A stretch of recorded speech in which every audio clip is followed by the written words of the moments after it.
Hello दोस्तों, कैसे हैं आप सब। उम्मीद करता हूँ खैरियत से होंगे। मैं आपको आज 10 ऐसे अमेजिंग फैक्ट बताने जा रहा हूँ घोड़ों के बारे में, जिसको सुनकर आप भी बोलेंगे क्या बात है सर, क्या बात है सर, क्या बात है, ये बात है।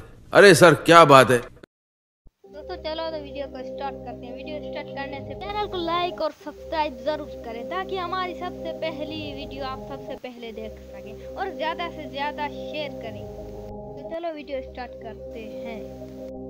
Fact number 1।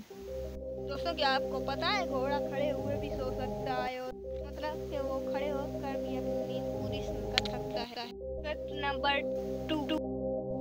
घोड़े की आंखें सबसे बड़ी होती है, मतलब कि दुनिया में जो भी जीव जानवर इंसान है उससे घोड़े की आंखें बड़ी होती हैं। Fact number 3। और घोड़े के खुर उसी प्रोटीन से बने हुए होते हैं जिस प्रोटीन से इंसान के नाखून और बाल बने हुए होते हैं। Fact number 4। दोस्तों, घोड़े की उम्र 25 से 30 साल होती है। Fact number 5। दोस्तों, घोड़ा जब हाँफता है तो वह हंसता नहीं, बल्कि वो किसी चीज को इस्तेमाल करने की कोशिश करते हैं। दोस्तों, वीडियो कैसी लगी कमेंट में जरूर लिखिएगा। शुक्रिया। खुदा।